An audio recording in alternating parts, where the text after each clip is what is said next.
Good afternoon, everyone. For those who are watching from the different parts of the country, Luzon, Visayas, and Mindanao via live streaming, I hope this discussion would be a good reference for you to better understand homeroom guidance. But before anything else, let me just show to you my PowerPoint presentation so we can have a meaningful and good discussion here.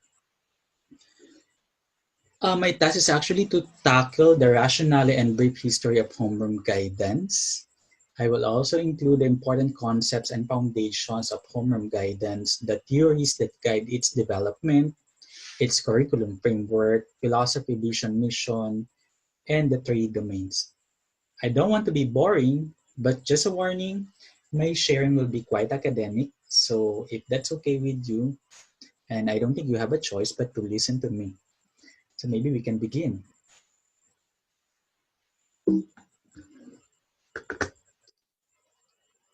Uh, so let's start with the past. So I know that most of the viewers here are quite seasoned in the Department of Education. So can you still recall RHGP? So who among you here can still remember these four color-coded modules? These materials were released in 1997 following the DEX Order number 67, series of 1997. Personally, I was able to do the exercises here when I was still a student, and I can remember how my advisors were requiring us to do the task. As indicated in DEX Order number 67 series of 1997, it seeks to develop the student's personality in order to prepare him or her for his or her role in the family, the world of work, and the community. Its objectives are to develop the student's personality through an understanding of self and environment, discover, enhance the aptitude, interests of the student to prepare him or her for the world of work and higher academic or non-academic studies. Notice that the program tries to emphasize its focus on personality development and cover some aspects of the world of work. I am now showing you the revitalized homeroom guidance program conceptual framework. On top are the bases for its development. So we have the needs of the Philippine adolescent, followed by the legal basis. So we have the RA 1124 in 1954. We have Memorandum Number 86 series of 1959 and other DepEd documents and laws that support this program. We also have the needs of the Philippine and global society, which was one of the bases of crafting the RHGP. So as you can see here, this program or conceptual framework rather follows the IPO flow. So we have the input process and the output. As its input, we have its objectives, which I already mentioned a while ago. We have the curriculum development process. So they uh, have researches like the Delphi study. They also conducted consultative workshops, pre-testing of prototype guidance program, materials development, teacher training, and tryout. And then they made use of two standardized tests such as high school occupational interest inventory and the Philippine-specific aptitude test battery. And they also look into the requirements of World of Work during that period. As a process, RHGP will be implemented in school, which covers self-awareness, goal setting, decision-making, work experience, boy-girl relationship, and changes in adolescence. Notice the common point of values education, the VE here, and technology and home economics, the THE here, is work values. Moreover, PE, health, and music focus on the changes in adolescent. As the common point of the three subjects, we have sexuality, family values, and responsible parenthood. Let us be mindful on the role of family and community here for the attainment of personality development and career guidance to the experiential learning process. I RHGP clearly defined its ultimate goal under the output, which is a Filipino student or a Filipino adolescent who is caring, responsible, and a committed member of the family and country, is skillful in making decisions, can relate his or her potentials to the varying job requirements to arrive at realistic career or vocational choices. I would like to underscore that RHGP before used to cover high school students and the limited aspects of adolescents here. You may be wondering where we got our concept of homeroom or homerooms. Memorandum number 86 series of 1959, clarification of the guidance provisions of the revised Philippine Educational Program defines homerooms as units of organization which give the importance to the individual and make him or her the core of all activities undertaken to develop his or her personality and cultivate his social relationships with his classmates. So, in a nutshell, it just wants to address the personality and social aspects of the students. RHGP was for secondary level only.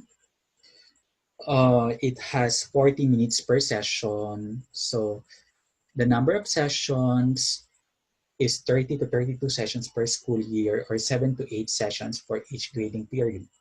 Modifications will depend on the activities conducted in the regions and in schools. So that's based on Dex Order number 52 series of 1998. Fast forward, uh, in 2015, we tried to look into the current implementation of the program as we conduct data gathering, interviewed implementers in the regions along with other processes and literature review.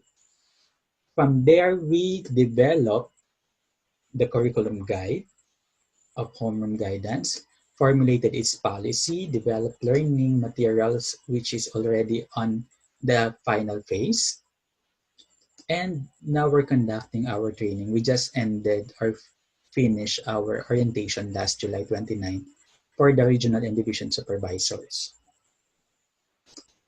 If you will be asking me what are the processes involved in the CG development or curriculum guide development, we made a survey on the implementation of homeroom guidance program or the RHGP, wherein we asked, maybe some of you here answered that survey. We asked you regarding the status of RHGP, and that's the quantitative part of data gathering. Its results have to be validated through uh, an FGD and interview with some regional and division personnel. So that's the qualitative part. Then we tried to review the RHGP materials, check its coverage and content, and sadly, the results of data gathering tell us that RHGP time was used for classroom cleaning, advisors homily. So for those advisors who are trying to be a priest inside the classroom, extension of others subjects, collection of letter to parents, and other things. Reflecting on these results, we came up with activities that would eventually gear for the rebirth of RHGP way back in 2016. So, why homeroom guidance? Is it just a repetition of RHGP or just a similar subject to ESP? For those who are thinking that this is an ESP thing, you have to carefully listen to this webinar. But before that, let me direct your attention on how homeroom guidance should be properly appreciated, taking its correct context and lens. For those who are now practicing or who are practicing RGC here, can you give me a thumbs up? So I'm showing you this simple or sample guidance and counseling services chart. We have the individual inventory, which is a record keeping mechanism that involves routine interview. So for those who are doing the routine interview, it's part of the individual inventory. Uh, we also have to store confidential files of the student psychological test results or even academic performance and many more that are being used to understand the student. And this is actually useful during counseling. It helps us to better understand our client. So only the guidance counselor can touch and open the files of these students. Then we have the follow-up service, which entails the counselor to check the current functioning of those students who availed counseling. We also have research and evaluation, which checks the relevance of the program against the needs of the target population and service that entails the counselor to do research for some intervention and concrete understanding of the students. So as you can see, we have a lot of things to do. We're not just sitting down waiting for the clients to enter. Another service here is the placement service where we assist students to find appropriate school for their college application through college fair or career talks, job fair for those who want to work after senior high school, and even those wanting to transfer to another school due to whatever reasons. I experienced helping students with special needs to find an appropriate school for them that can cater to their needs. I tried to connect and communicate with the school so I could check whether the facilities and even the equipment and services for the students are appropriate and helpful for my students.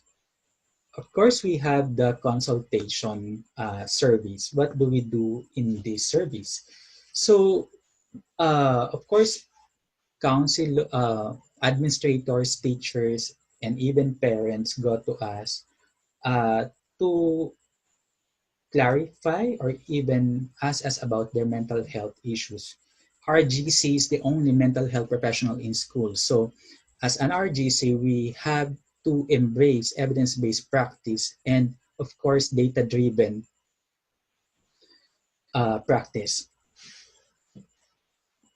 Then we have the psychological assessment. For deaf ed schools, it might be a bit challenging because it entails financial uh, support for us to purchase psychological tests.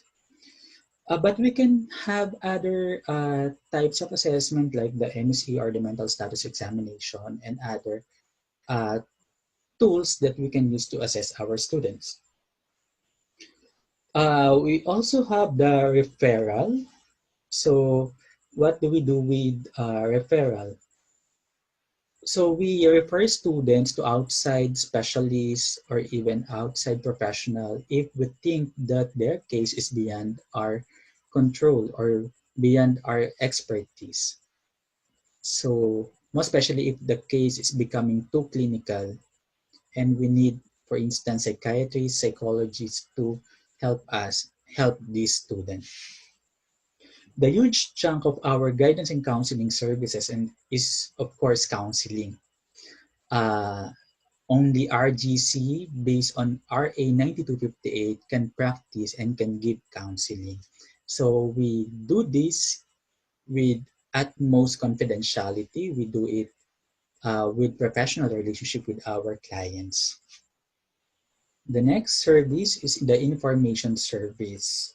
So what do we do in information service? So we do information dissemination in different forms like the bulletin boards, flyers, reading materials, symposia, fora, seminars, and guidance curriculum, which is our homeroom guidance. Yes, you heard it right.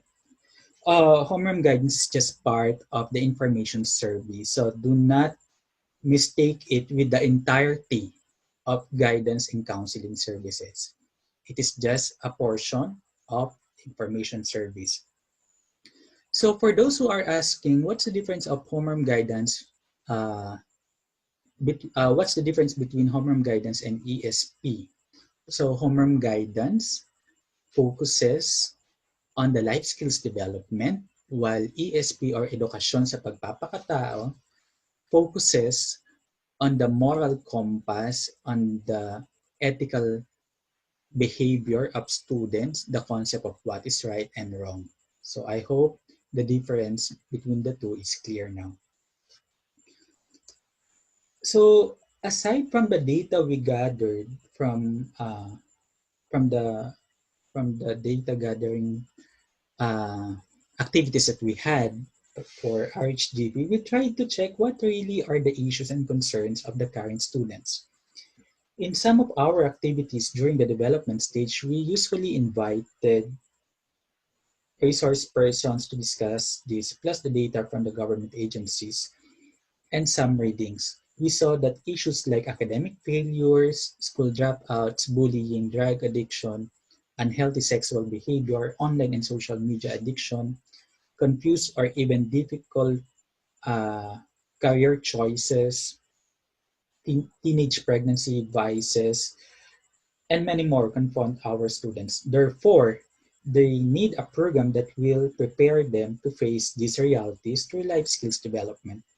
We cannot control our environment, and I think we have to recognize that, nor the behavior of our students, but we can equip them with the right skills that they can use to overcome the challenges of their developmental tasks. So, uh, we came up with this program to really capacitate our learners or even students on how they will handle their issues. The K-12 curriculum puts emphasis on capacitating learners with skills that they can use to perform their task and nurture it as they progress up to grade 12. Additionally, learners need to perform different tasks, face personal and social issues, and decide which path to take. These needs must be addressed by a responsive program for the learners. So the RHGP before for secondary learners, an existing DepEd program purports to answer this need. However, there is a pressing need to make it more comprehensive, developmental, and proactive, as learners nowadays have complex and overarching needs that have great impact in their development. I think we have to admit that the needs of learners now are quite different from our needs during the time when we were still studying. Therefore, homeroom guidance promotes rational thinking, healthy behavior, and positive disposition. What's the meaning of these things? Rational thinking would mean making sound and logical decisions and taking things based on data, while good health or healthy behavior, I mean, accounts for the actions that promote good health not only in physical but in mental aspect. Lastly, positive disposition pertains to having a good outlook, hope, motivation to continue life, and a belief that they can overcome the developmental changes or challenges rather. This is very relevant nowadays as we need to really foster hope that there is a rainbow after this pandemic, after this crisis. We can still uh, survive this crisis. All right. So, when we were crafting the new homeroom guidance curriculum, we had to. Sorry about that. That's part of the new normal, I guess.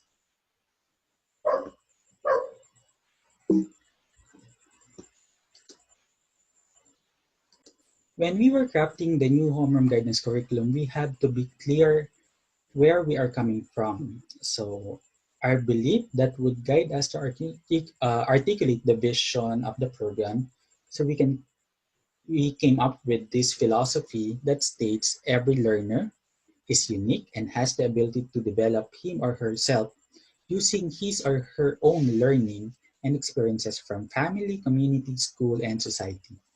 This shall be realized through the collaborative efforts of family, school, community, government, and other institutions. In other words, we're not treating our learners as tabula rasa or blank slates. They have their own capabilities to help themselves utilizing what they learn from the environment, which will be realized with the help of the collective effort of family, school, community, and other institutions. So it really takes a village to raise a child. That's where we are coming from when we develop HG. The next in mind is where do we, uh, how do we contribute to the end goal of DepEd, which is to produce holistically developed Filipinos with 21st century skills. Any program in the agency must support its target. So we try to define what is a holistically developed Filipinos with 21st century skills in the context of homeroom guidance. And we say that a holistically developed Filipinos who is someone who is able to achieve academic success, demonstrate healthy behavior, exemplify positive disposition, and systematically plan their future. It shall produce learners who can work for the common good of society while upholding the international standards. Notice that we are um, anchoring on the department's vision. Okay, so how should the vision be carried out? That's the next question. The purpose of our mission states, or the mission states that homeroom guidance is dedicated to address the academic, personal, social, and career development needs of the learners in a developmental, comprehensive, and proactive manner. We are claiming that the HG is developmental in nature as its standards and competencies cut across all grade levels, comprehensive as it covers all aspects of students' life, and proactive as it tries to equip learners with life skills that they can use to overcome different issues. I'm showing you the curriculum framework of homeroom guidance, accounting the needs of the students, Philippine society, and global community, and guided by the theoretical basis and legal basis, we came up with the three domains.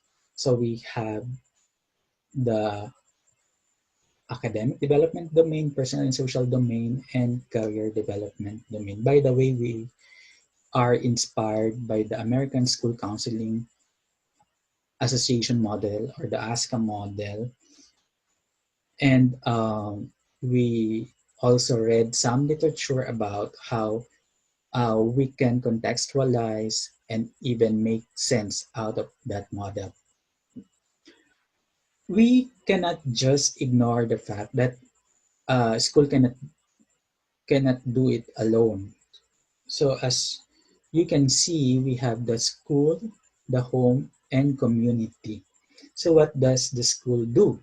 So school ensures the proper implementation of homeroom guidance that leads to the development of the learner's life skills in the three domains. It convenes both home and community for the realization of homeroom guidance vision. What about home? So it plays vital role in the learner's life skills development through its consistent support, involvement, and collaboration with the school and community. It provides guided opportunities that complement the school activities learn of homeroom guidance. Then the community and other institutions reinforce the development of learners' life skills through its engagement in the school programs and activities. It also serves as a support system of the school as they craft policies, programs, and projects that are relevant to the vision, mission, and philosophy of homeroom guidance or HG. As you can see here, the arrows are continuing because it is a lifelong process. Even as adults, we still address these domains. No? So when we attend our seminars or webinars like this, we are catering to our academic domain. When we go to graduate school, to finish our MA or even PhD or even postdoc, that's the academic domain. And when we read books, just to enhance or enrich our cognitive faculties that pertains to academic domain. Then the personal and social development domain would entail us to improve how we relate with other people, how we make decisions, how we look at life, etc. Then the career development domain, of course, it's obvious that we are in this profession, but that doesn't mean that we don't look for professional growth because career development is normal for us professionals. Then, having said that, we say that we contribute to produce holistically developed Filipinos. HG is a comprehensive developmental and proactive program that has standards and competencies that cut across all grade levels. So, meaning to say, if you will be asking me, sir, is sexuality, drug addiction, bullying, human rights, and other issues embedded already in HG? I would say a resounding yes for that. So the competency indicators are arranged from simple to complex and focus on the development of higher order thinking, such as analyzing and evaluating concepts, processes, procedures, and principles rather than just remembering. The standards and competencies are the same from kindergarten to senior high school, as no life skills can be mastered in just 1 year or so. So it takes a process. What's the difference between and among kindergarten to senior high school? The difference is the complexities of competency indicators. So we try to ensure its developmental nature by making it reflected per level, the same standards, but in a different context. Let's talk about the three domains of homeroom guidance. The standards of HG are anchored on certain theories, since each domain has its own peculiarities in consideration to the needs of Filipino learners and society. We went during the time when we were crafting the curriculum, we were trying to look for a theory that can encapsulate the things that the program needs. But we do recognize that there are some limitations in a certain theory. So the academic development is guided by Jerome Bruner's scaffolding theory that espouses that children will become independent learners as they mature if they are given the support and active help from their parents and teachers at the onset of their learning. Hence, we really involve the academic, um, the parents rather, and the community to really help our learners. The said theory states that the scaffold reminiscent of a building scaffolding of the growing child in their learning process is the knowledgeable person within their proximity.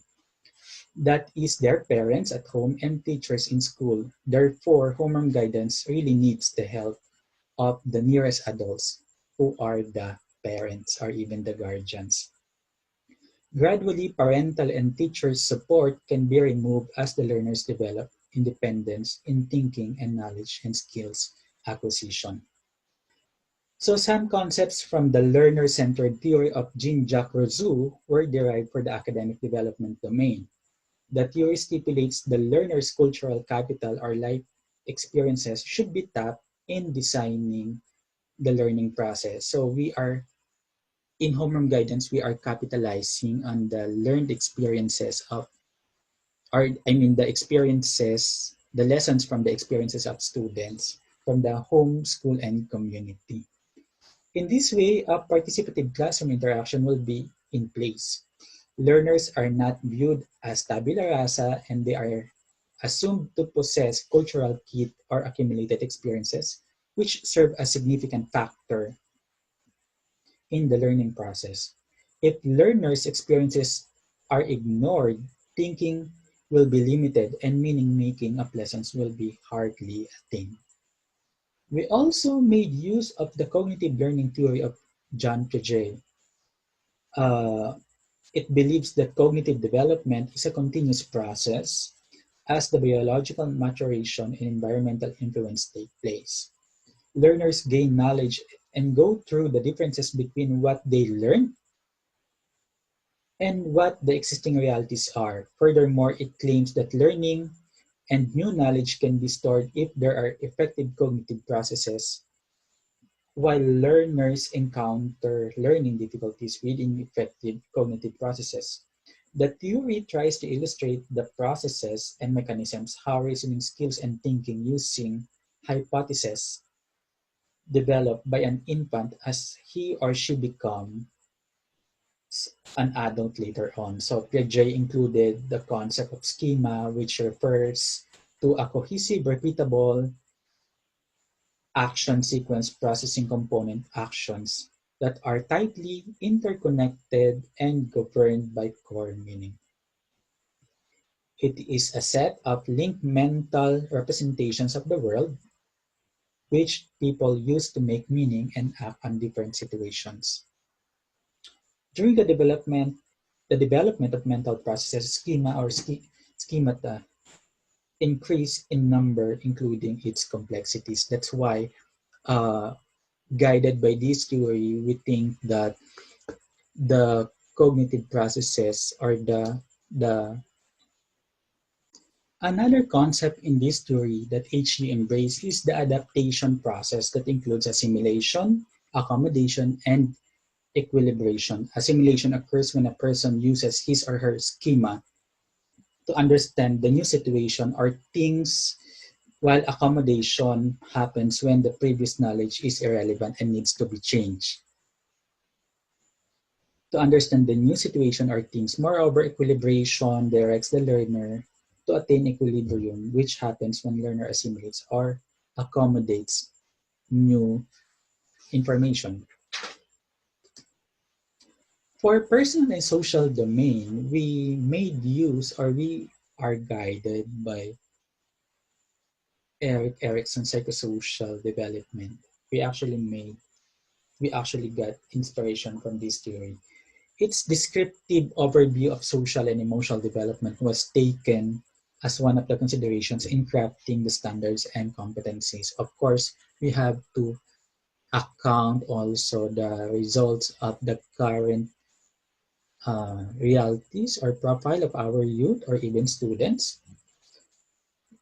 His view on mastering the attitudes, ideas, and skills at each stage of development to help learners to be successful and contributing members of society is highly evident in the program.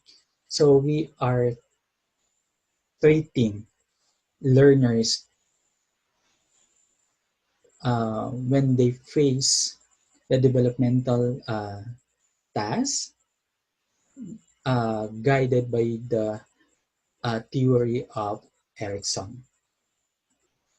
So the last domain is the career domain. So we made use of Crumbolt's theory of career development, also Super's development theory of career choice, Ginsberg's concept of career development. So Crumbolt's theory of career development claims that genetic endowment that includes sex, race, developmental disabilities, innate talents affect the career choice of a person. So the career choice that we have are actually relevant or connected with our uh, maybe sex, race, and other innate talents. Furthermore, the environment, life events, and learning experiences also shape one's career decisions. People's changing roles and priorities create great impact to their career directions. So for Super's developmental theory of career choice, he said that a person career advances, uh, it undergoes five life stages. So five, what are these stages? That include growth, exploration, establishment, maintenance, and decline. His concept of establishing a self-concept as a person grows plays an important role in identifying occupation. The concept of vocational maturity, which may be attributed to person's age, undergoes a cycle as manifested in his or her career transitions. We believe that career is a continuous cycle. No? So the concept of career development as a lifelong process, including its early development of Ginsberg, is clearly reflected in the career development domain. That's why we, as you can see the curriculum here, the career domain is already present as early as kinder up to grade 12. HG advocates that early inclusion of career concept in their lives to guide them as they discover the path that they want to take. So these are the theories that guide the three domains of homeroom guidance. We just got those that are essential and applicable to homeroom guidance. So to discuss the homeroom guidance standards, competencies, and most essential learning competencies, I will now turn the mic over to Dr. Melinda Andres. Thank you so much.